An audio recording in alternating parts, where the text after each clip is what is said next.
Disclaimer: I am just a humble Genshin Impact fan. I do not own any of the rights to Genshin Impact, or any of the content within it, such as the lore books.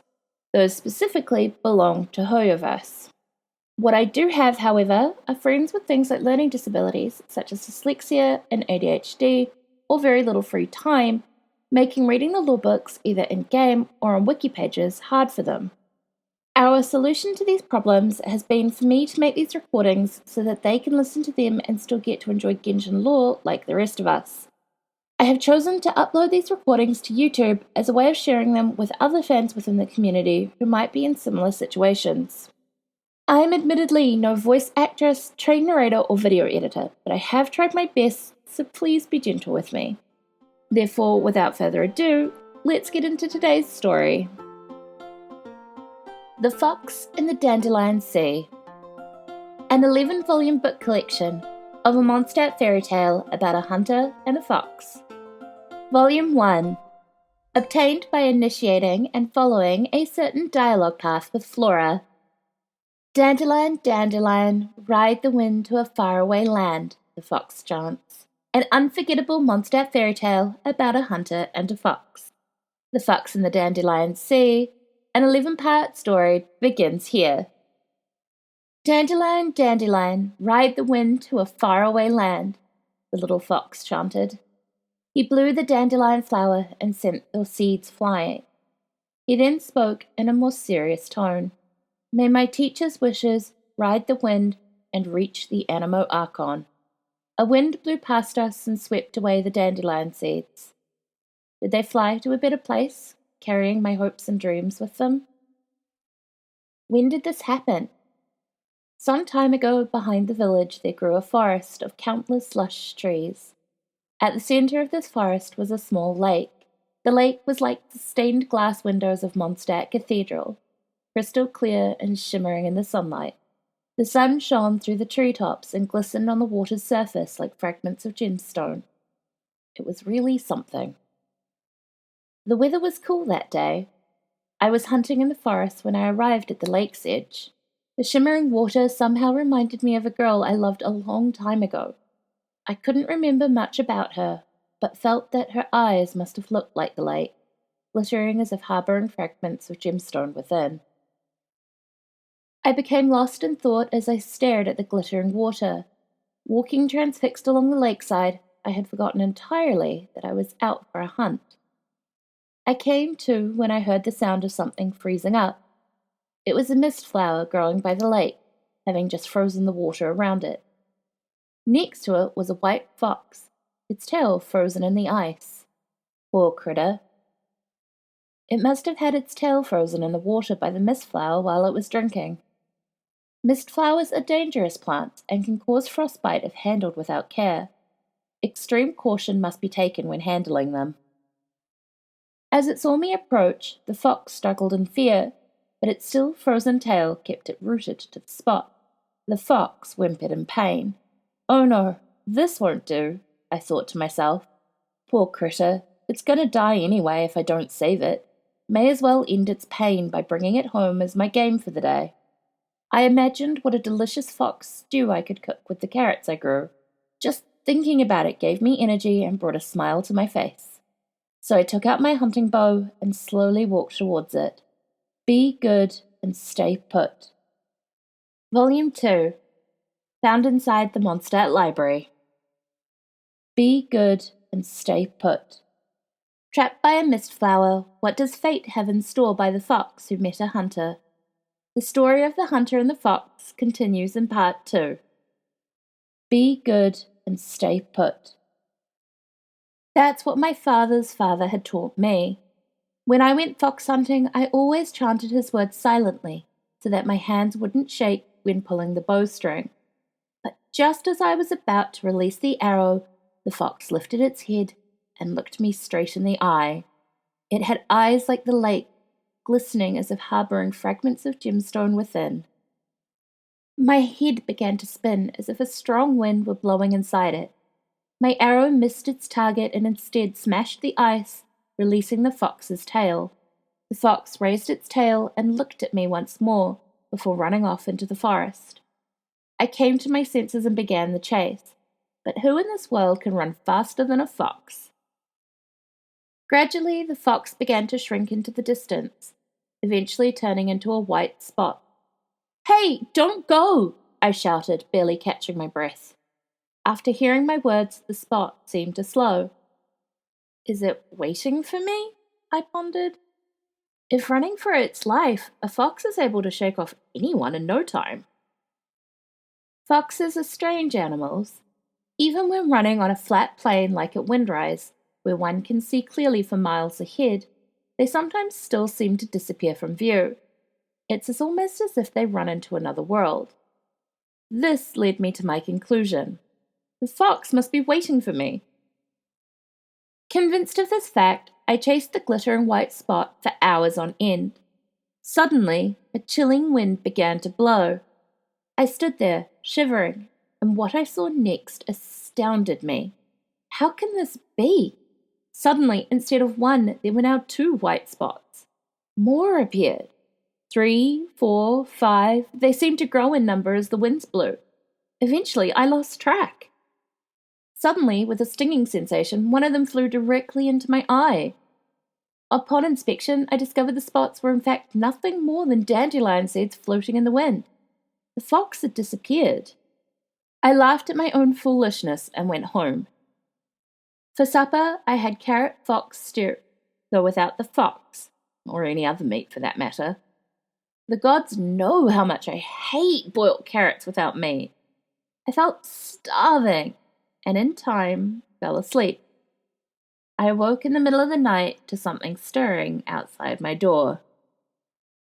Volume 3, found inside the Mondstadt library. The hunter of fruitless hunts was awoken by a commotion outside. Who is at the door?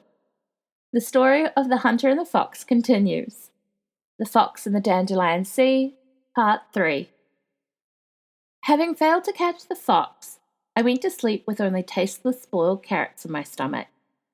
If not for what happened next, I would have forgotten all about the fox by now. I awoke with a start to strange noises coming from outside my door. Perhaps boars have come to eat my carrots? I hopped out of bed and opened my door. To my surprise, there stood a tiny little white fox. Its fur was so white that it glowed in the dark, not unlike the way sunlight sparkles on water after filtering through treetops. This must be the same fox from earlier. I thought again of those eyes that looked like gemstones in the water, gazing at me as if from the depths of my heart. And so I walked over to the fox, unarmed and with tired eyes. This time it stayed still and waited for me in silence. The closer I drew, the greater in stature it became. By the time I stood before it, it had magically transformed into a human. She was a tall and slender woman with a swan-like neck and pearly skin. Her eyes sparkled like gemstone fragments in pools of water. In the darkness, they seemed to shine like rays of sunlight after filtering through the treetops. What beauty! She looks a lot like the girl I fell in love with long ago, though I barely remember her name. Those eyes tell me she must be her, I thought to myself. This can't be. Must be some type of fox magic.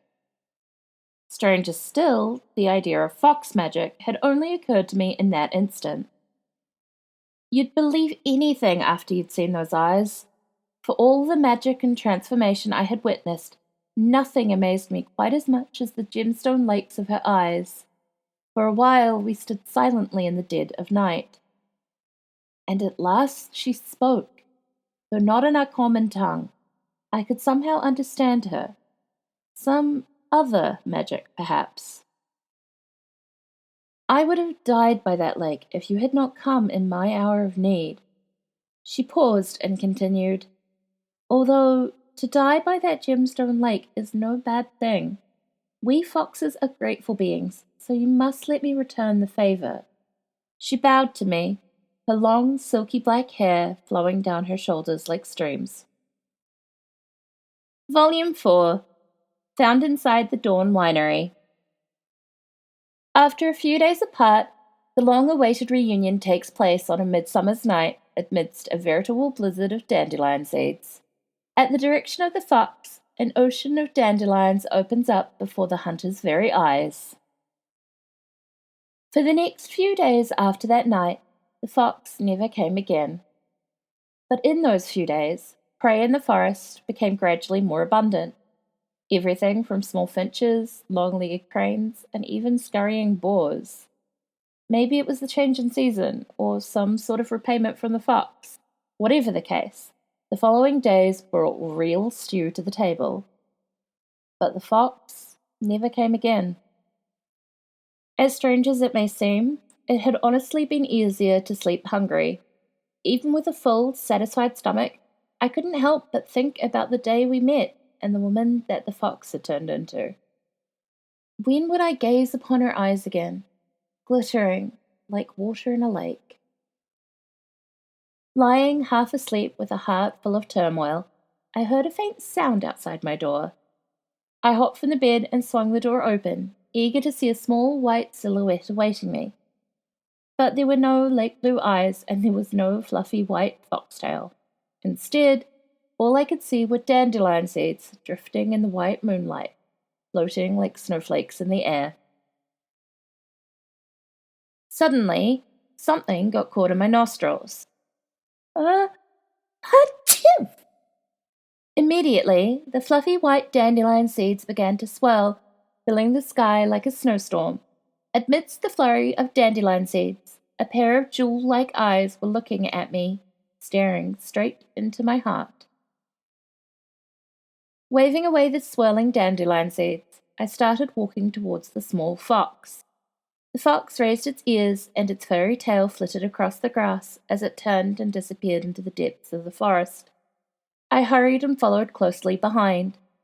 In amongst the darkness of the trees, soft patches of white could be seen weaving between the shadows.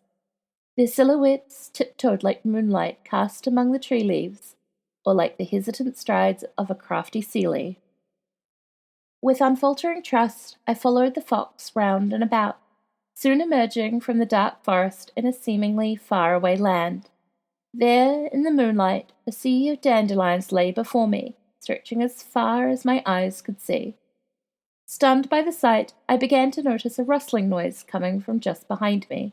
It was a light, delicate sound, like that of a girl walking barefoot across pine needles and leaves on the ground. The fox approached me from behind. The night air ferried her presence, cool and damp, whisked together with the slightly bitter fragrance of dandelion flowers. 2 hands with slender, ice-cold fingers rested upon my shoulders. She leaned in close to my ear, and her long hair draped down over my shoulder. Behind me, I felt the soft rhythm of both her breath and her heartbeat. It made me feel calm and at ease. Only the foxes know the way to this place. It is the homeland of the dandelions. It is my desire that you would tarry here and teach my child human language.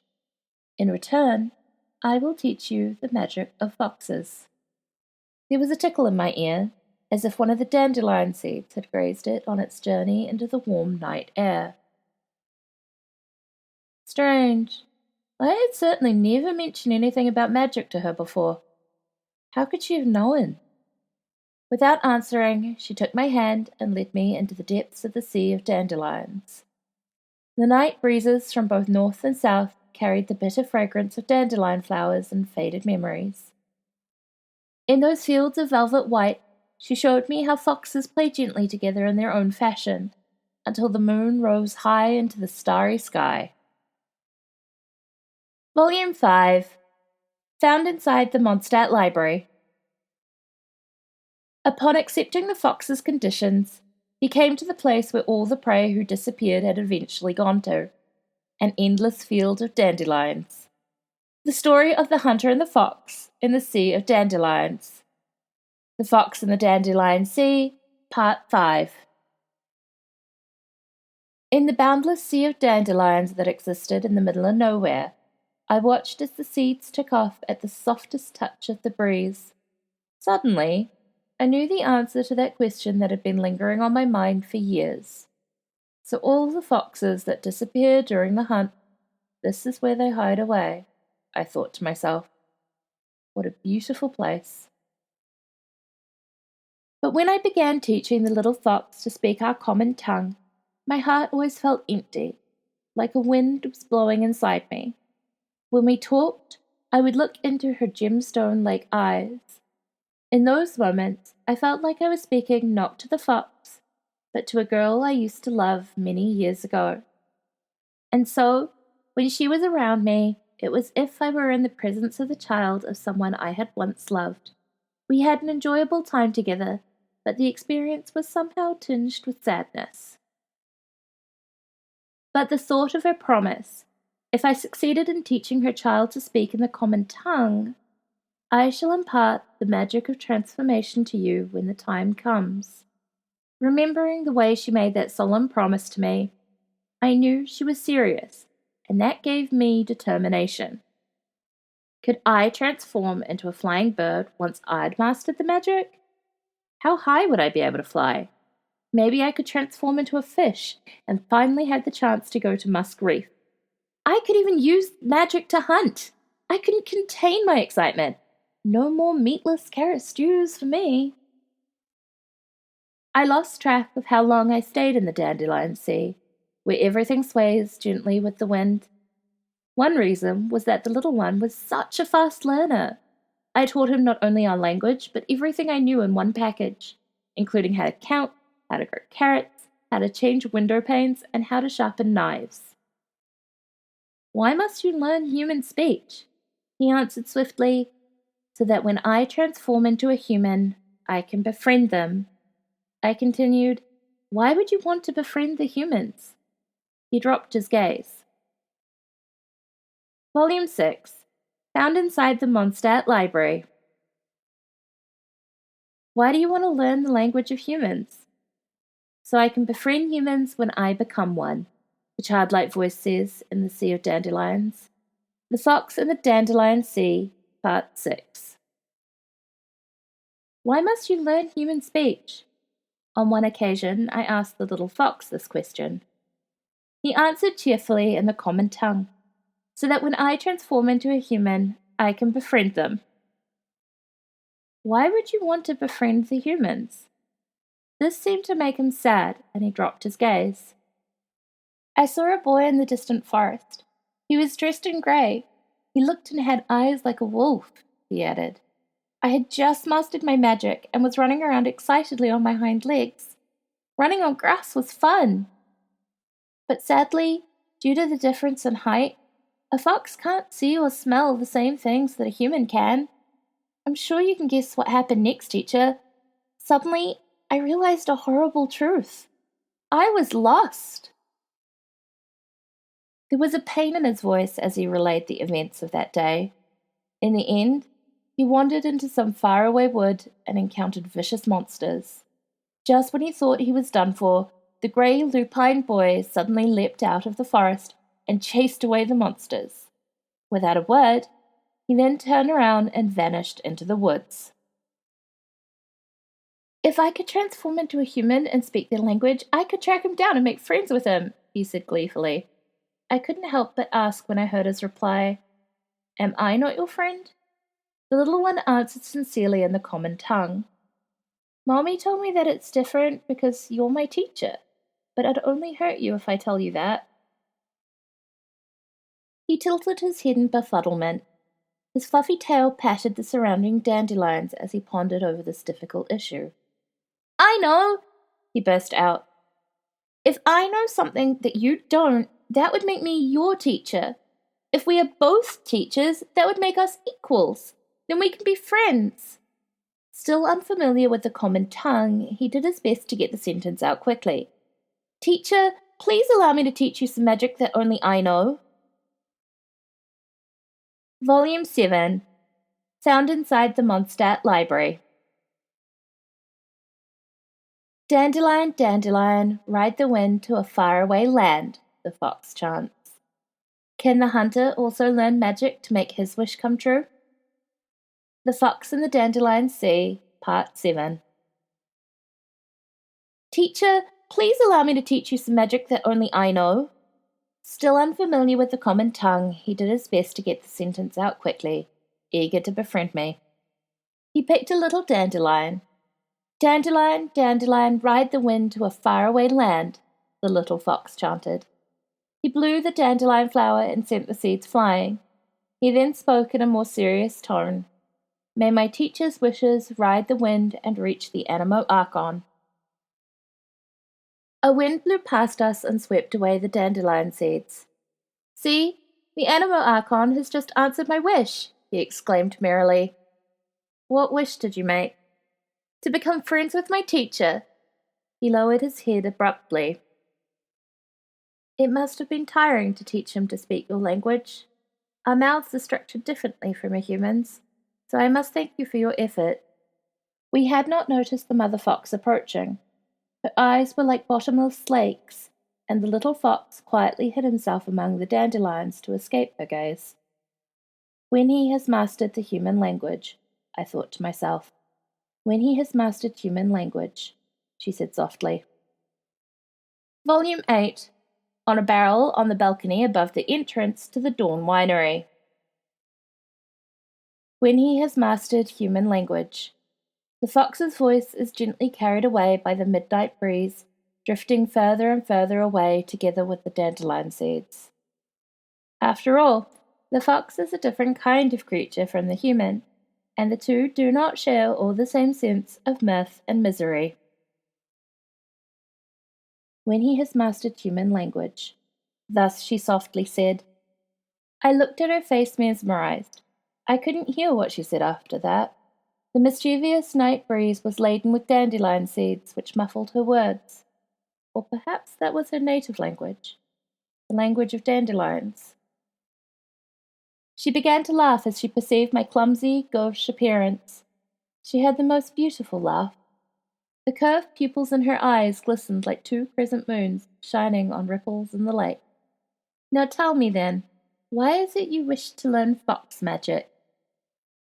I want to transform just like foxes do.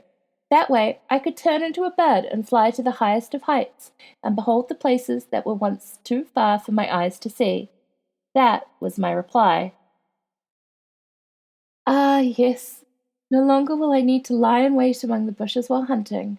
Instead, I will be able to freely soar high above like a falcon. Thus I kept thinking to myself. As I was thought to myself, the dandelion seed in my hand began to float up towards the moonlight, as if it had heard my thoughts. I see. She lowered her head slightly, and her long black hair flowed down her neck like a waterfall, glistening in the moonlight. Her pale white skin shone brightly, seemingly reflecting the wisps of clouds in the night sky above. I couldn't take my eyes off of her.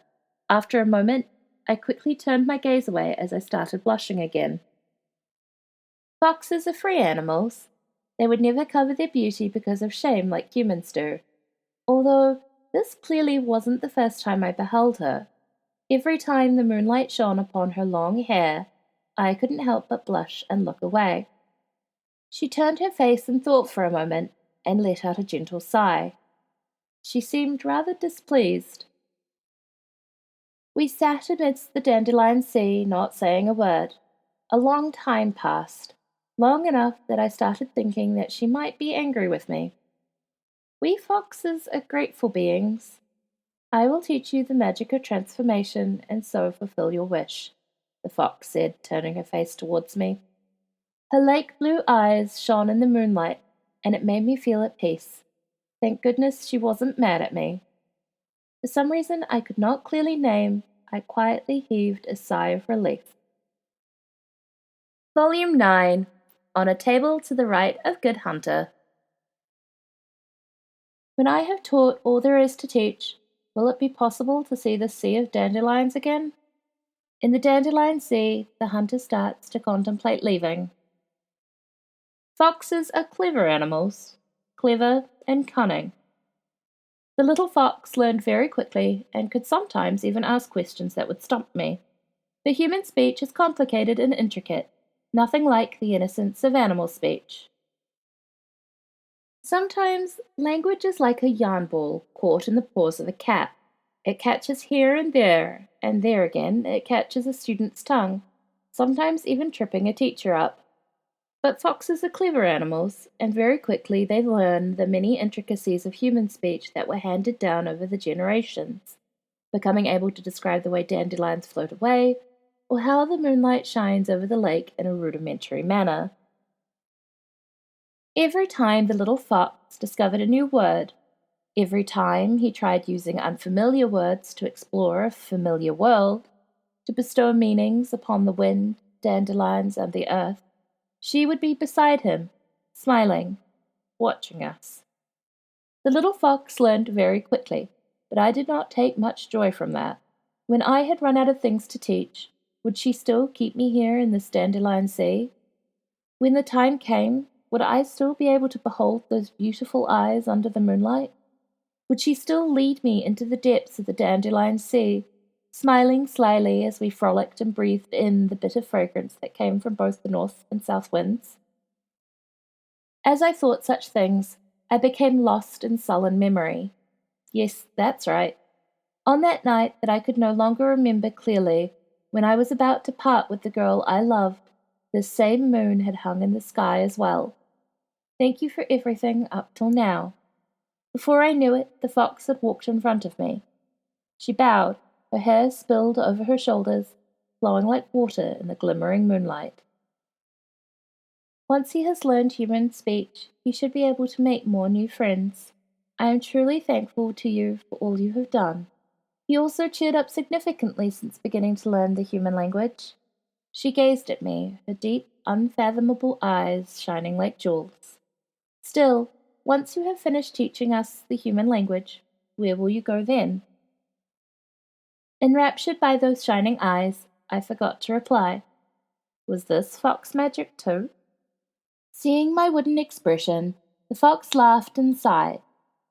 Then she turned and began walking in the direction of the moon, leading me further into the center of the moonlit Dandelion Sea. Seeing this, the little fox swished its tail from side to side and burrowed into the dandelion fields. Volume 10, found inside the Mondstadt Library. The somber parting has finally arrived. The fox bids farewell to its mother, teacher, and the Dandelion Sea. It's time to live up to the promise. The Fox in the Dandelion Sea, Part 10. The little fox kept waving back to us as he walked. His figure grew smaller and smaller until it became a tiny white spot, which blended into the Dandelion Sea and slowly faded away. After he had gone, the mother fox turned and walked over to me. The closer she drew, the greater in stature she became. By the time she stood before me, she had transformed into a human.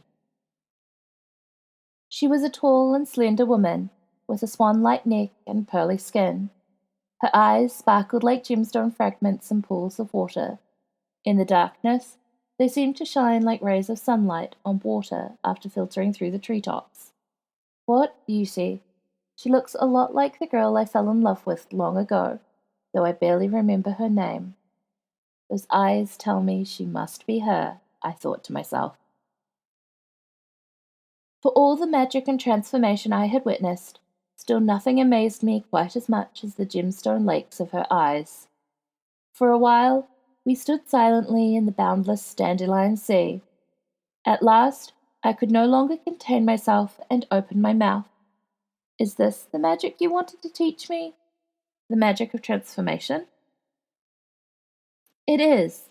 I am most grateful for all your help over this long period. She bowed to me, her long, silky black hair flowing down her shoulders like streams. Although saying farewell to the little fox left emptiness in my heart, I soon became exhilarated at the thought of the transformation magic that I was about to learn. Could I transform into a flying bird once I'd mastered the magic? How high would I be able to fly?